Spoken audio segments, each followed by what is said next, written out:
as I said, at the top of this interview, there's been a lot of talk surrounding the women on this season. And to be frank, it's been very hard to watch. Um, but you were there, you were in the middle of it. So like while we have you, we want to ask you about that. Maybe you can clear up some misconceptions that there may be. Maybe it wasn't quite what we're seeing, but you have been grouped with the Mean Girls kit. You have.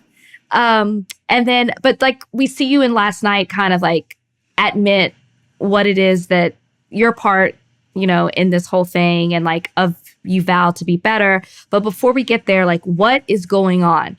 Is it really this toxic situation that the viewers are seeing every Monday night? Yeah. Again, I go back to the whole, you're only seeing one side of things. So it's one harsh line here or there when it's been several people speaking their frustrations and their feelings.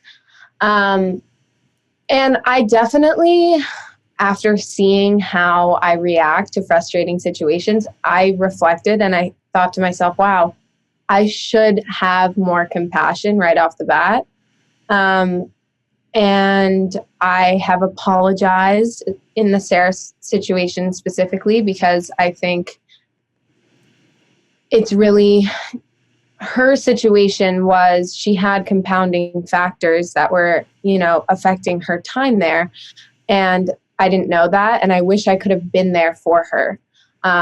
And, she could have been able to open up to me about that stuff because it's so hard. We're all going through this very difficult, very emotionally taxing experience together.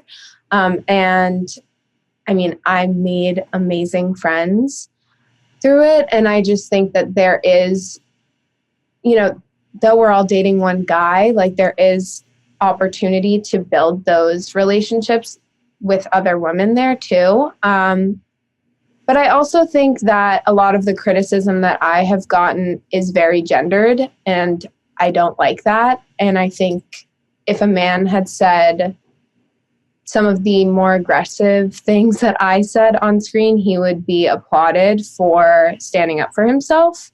And because it's a woman and women are supposed to turn the other cheek and be compassionate and vulnerable, I think it's harder for people to see that. And yeah, it's something that I'm working on, being more compassionate right off the bat. But I grew up with a role model who never took no for an answer and built her empire off of that. And so when I feel as though I am not being respected, I'm going to say something. I could have said it in a less aggressive way.